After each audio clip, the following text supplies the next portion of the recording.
right? So let's interpret what those two components are, this and this, right? Because this isn't interesting. This is just the acceleration of q. But then it's like, what do you add on to it? This is the acceleration difference vector. Add on to it to get the acceleration of p. Okay, well, here's the acceleration difference vector. So that's AP equals AQ plus the acceleration difference vector. Okay, that is broken into two components. This component and that component, where I'm going to show you this is the normal component and that's the tangential component. Okay, that's why there's APQN for normal and APQT for tangential. Okay, and right now it's not immediately clear why this is the normal one and why this is the tangential one, but I'll show you with a figure here, and we'll do a 2D planar scenario because it's much easier to intuit. Okay, so say again we've got like a bar. Imagine a bar encompassing this here where there's 2 points on it, P and Q. Okay, and it's rotating out of plane. The axis, the omega vector is pointing out of plane, and so is the alpha, say. Okay, well, if you take, let's look at this component. If we take omega, coming out like here, okay, and we cross it to RPQ, then we get omega cross RPQ points in the direction tangent to the RPQ vector there.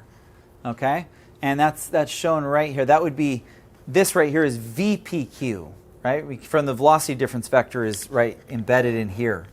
So that's VPQ tangent to this RPQ, right? And then if we take omega cross that, take omega and cross that, then what we get is this one going down that direction, down along RPQ, its position vector, and it's pointing inward, right? So you can imagine this guy rotating.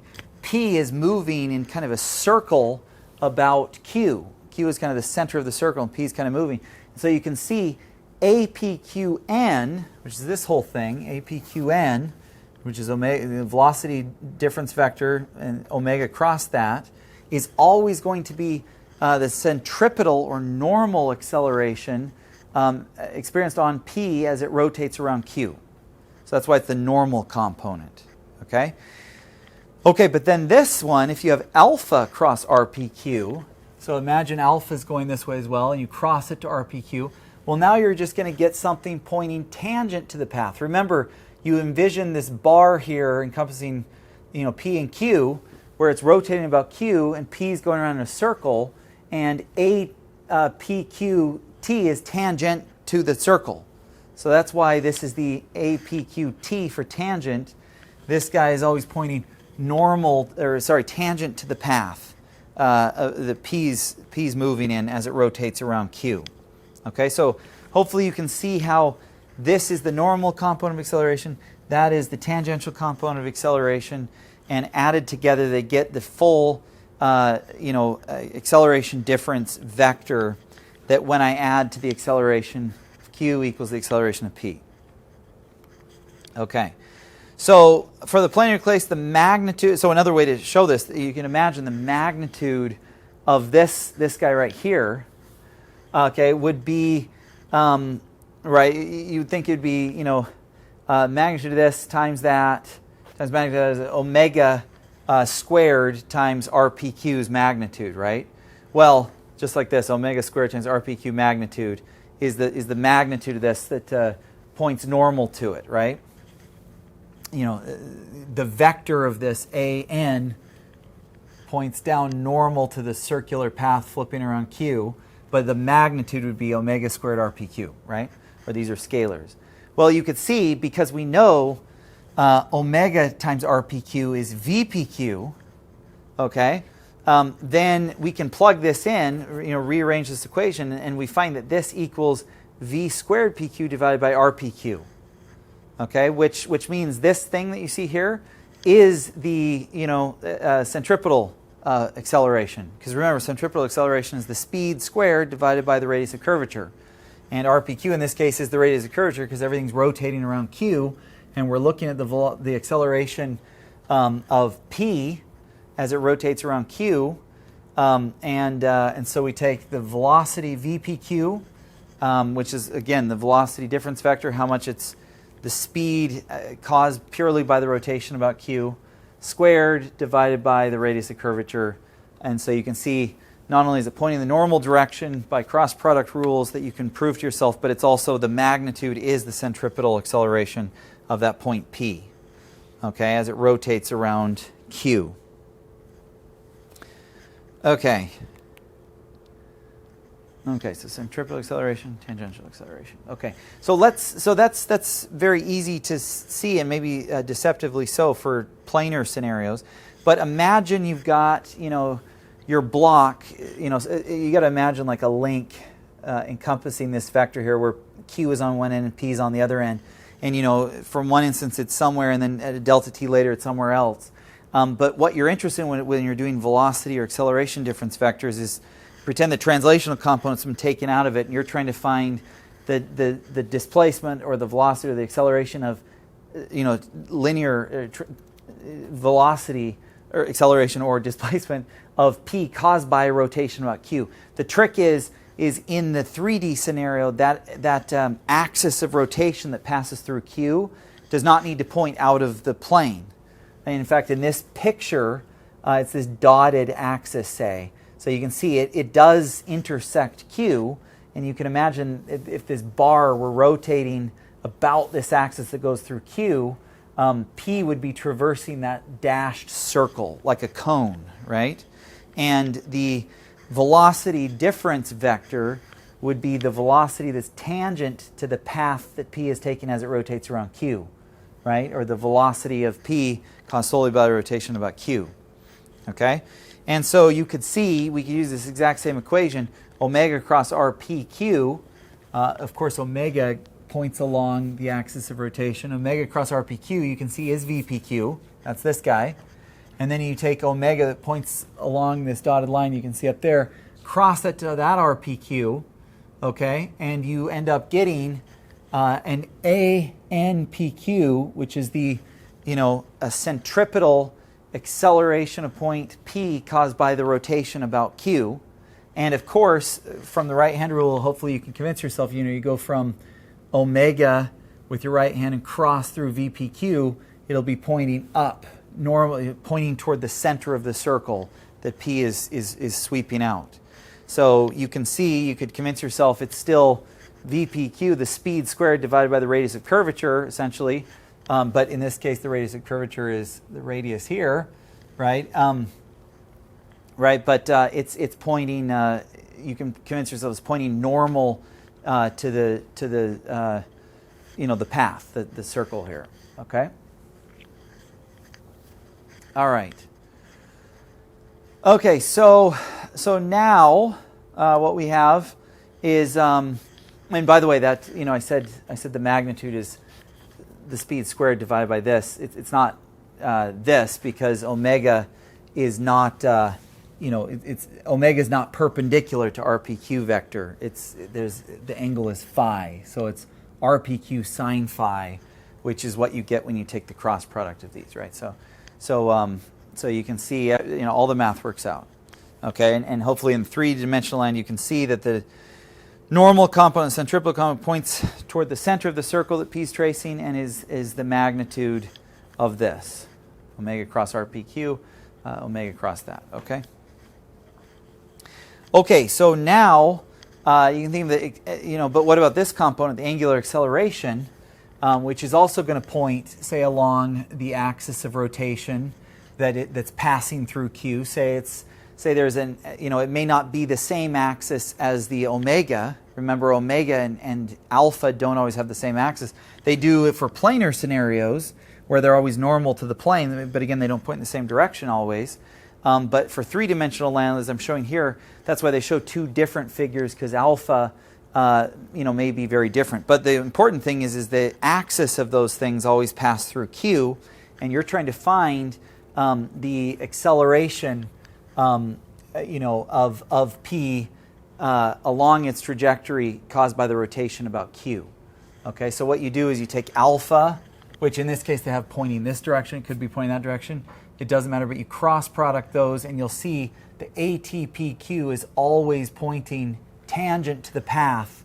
And remember, the path is that dotted circle, P is we're rotating about this axis through Q, and P is tracing out that circle, and so that's always tangent to the path.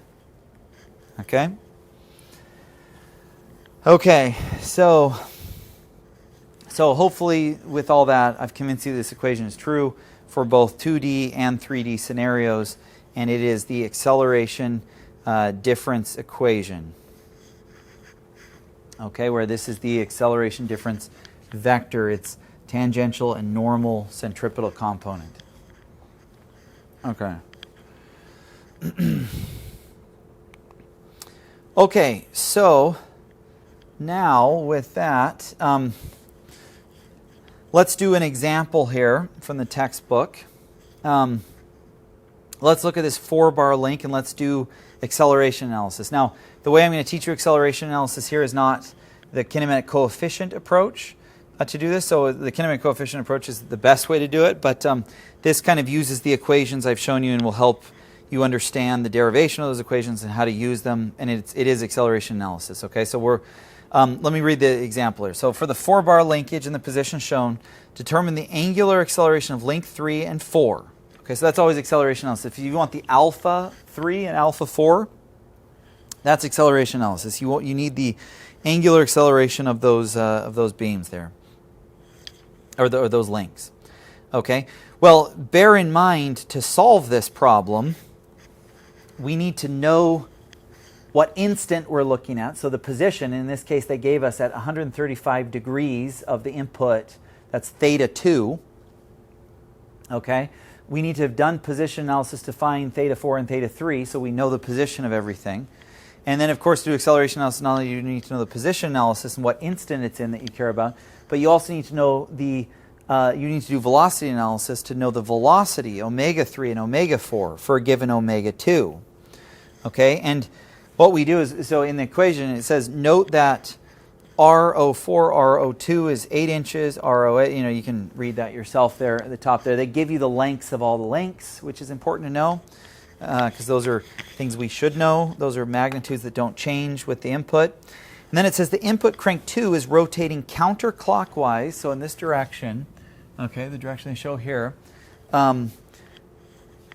with a constant angular velocity of 200 radians per second. Okay? And so the key is constant. So first of all, they gave you the angular velocity. It's 200 radians per second. So from that, you could do velocity analysis, find omega 3 and omega 4. So now pretend you've done velocity analysis. Okay? Now the final thing they need to do acceleration analysis, they need to give you the acceleration of 2. What's the input acceleration? What's alpha 2?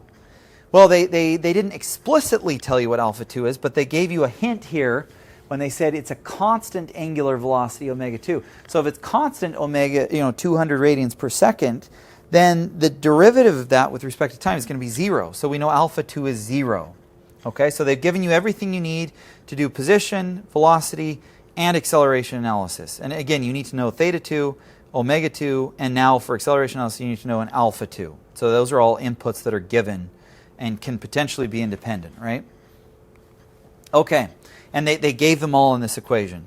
By showing us 135, they gave us the position. By telling us omega 2 is 200 radians, they gave us that. And by saying it's constant, they gave us alpha 2 is 0. Okay, so the first two steps are to perform the position and velocity analysis, as I said. The way that this is an example from the book. So the way the book did position analysis are represented. We're used to saying theta 2 is 135 degrees. Of course, you use radians. According to our conventions and everything, but our position analysis would say I'd give you some value of theta 3 and theta 4. But the way they do it is they just define the vectors, the point from each, from O2 to A, and from A to B, and from O4 to B. Those are these vectors, and they give you these angles, and they're basically writing out the two components, the x component, the y component, with the unit vectors I and j, and they're doing it in feet, right? So that's one way you can represent position analysis, just give the vectors on each link pointing from their joints. And if you have those vectors, you have their magnitude and you have their angle, and therefore you have their position. So this is essentially by giving you these vectors, this is the answer to position analysis for an input of 135 degrees. Okay, so they've done that. And then say they've done the velocity analysis, and you know how you could do that, but the book just gives it to you here. We know the input one is 200 radians per second, where they use a k unit vector pointing out. Okay, and they give us omega 3 and omega 4 here. And that's how we would have expressed it. Notice they do express it in radians per second. Okay, great. So now we have position analysis done, and we have velocity analysis done. Okay, and we also know that the input angular acceleration, alpha 2, is 0. Okay, so now let's do acceleration analysis. Let's find what alpha 3 and alpha 4 are. Well, to do this, let's find the normal and tangential components of all the links. Okay, so you could say, let's find all the normal ones first. So you see AN, AO2. That's going to find, for a vector that goes from O2 to A, what is the normal component that, as this link rotates around O2, what's the normal component that points normal along the direction of the link, acceleration component there? Well, it would be omega 2 cross R AO2. So take a vector there, take omega 2 cross it, goes in that direction, then take that omega cross there, and you'll see it points back in that direction. And that would be the centripetal acceleration of point A, essentially, right? They gave you RAO2 and they gave you omega 2, so you could do it. And trust me, you can check the math. It has those components. And then you do the same thing for ANBA. Okay, so what's the normal component? If you have omega 3, how much omega 3 is rotating? Cross it to RBA and do it again, and you get that vector. And then you do it for this one, and you get this one. Okay, so we found the normal components of all the links. Now let's find the tangential components of the links. Okay, the tangential component of this link would be alpha 2 cross it would be alpha 2 cross RAO2. So it would be alpha 2 cross RAO2.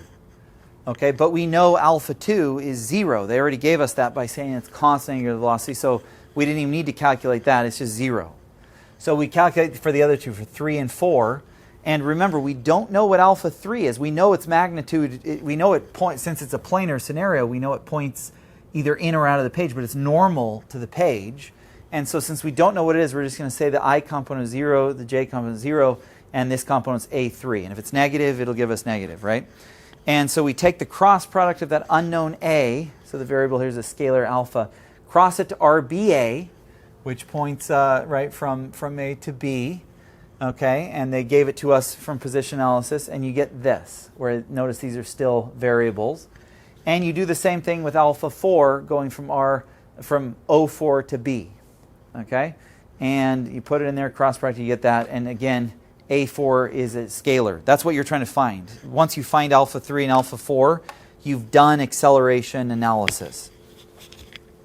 Okay, but we don't know that yet. But we've calculated this, we've calculated that, so now we can use the acceleration difference equation and march from one point to the next. Okay, okay, so what we have here is we're going to march from one point to the next and create an equation that's just true. We're going to set two things equal, and here's the equation. So here's one side, and the other side's over here, where you see the equal sign there. Okay, so let's start on the left side. Okay, if we go we're going to go from this point up to B, and we're going to find the acceleration. Okay, so remember, the acceleration of O4 is 0. So, that's 0 plus now you have to do the normal and tangential components going from BO4, meaning going from O4 to B. Okay? So ABO4N plus ABO4T, the normal component that points down along there, and T that points tangential to the path of that link, is the acceleration of B. it would also have plus a04, but that is 0, as we know. Okay, so this right here, that side of the equation is the acceleration of b. Well, we can also find the acceleration of b by starting here and using the acceleration difference equation to march from there to there, from there to there, and then set them equal, because we know the acceleration of b is always going to be the acceleration of b. And we can go from two different directions. Okay, so let's go from here to there. Okay, what's the acceleration of O2?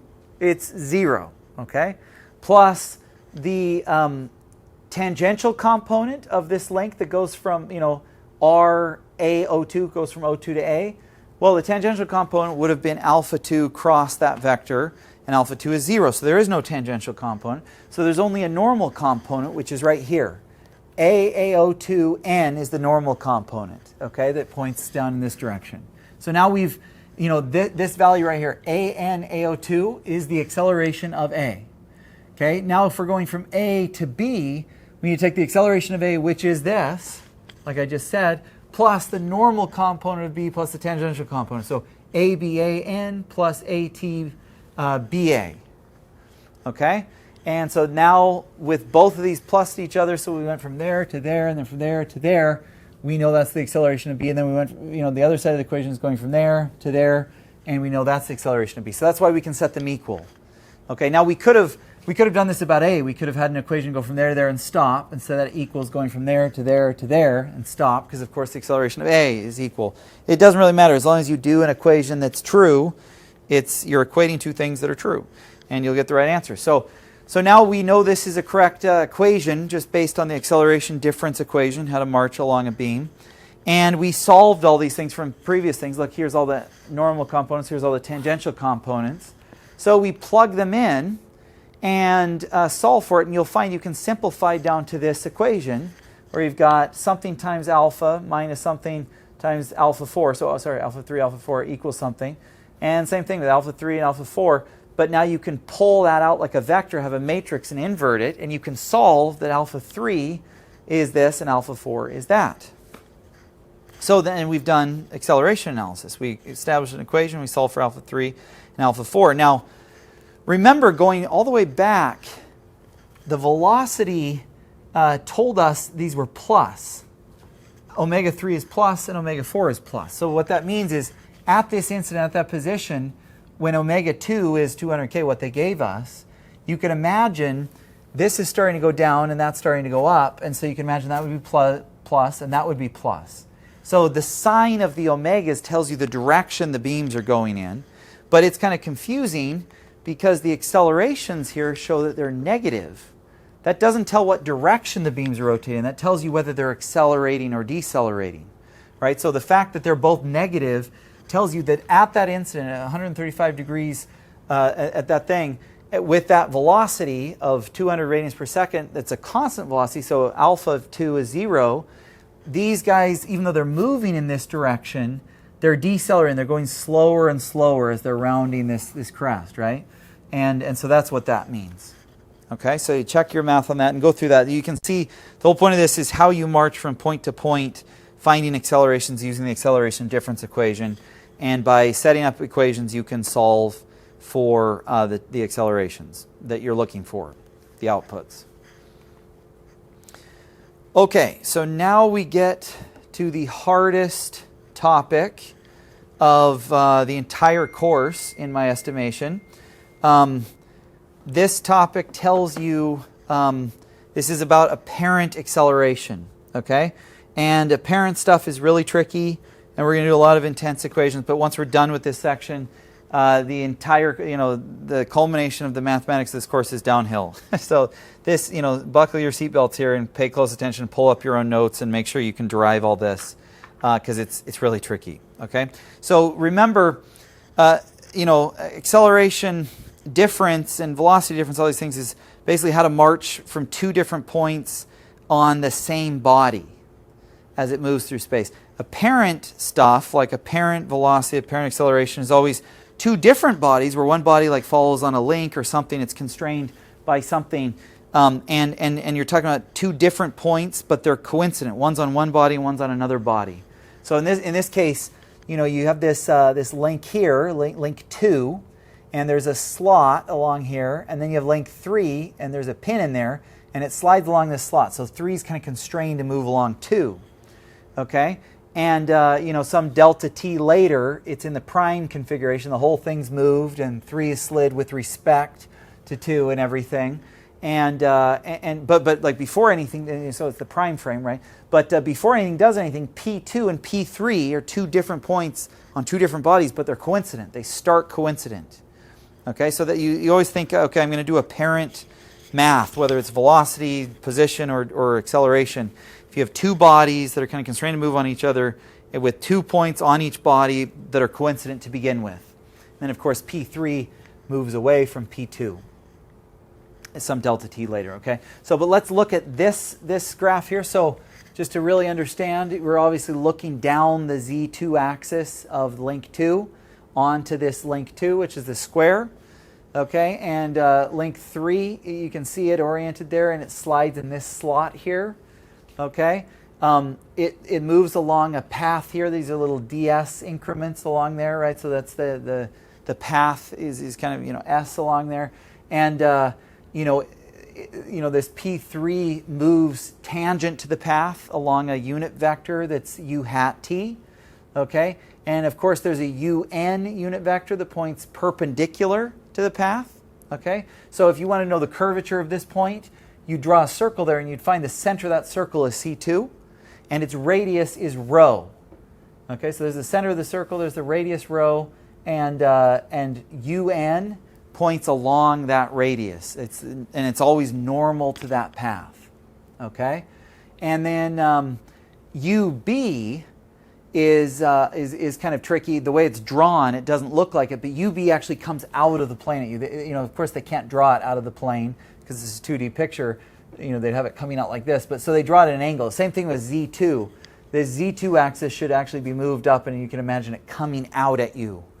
Okay, but since they can't, it would just be a dot, they draw at this weird angle because it's planar. Okay, so it's the same thing with UB.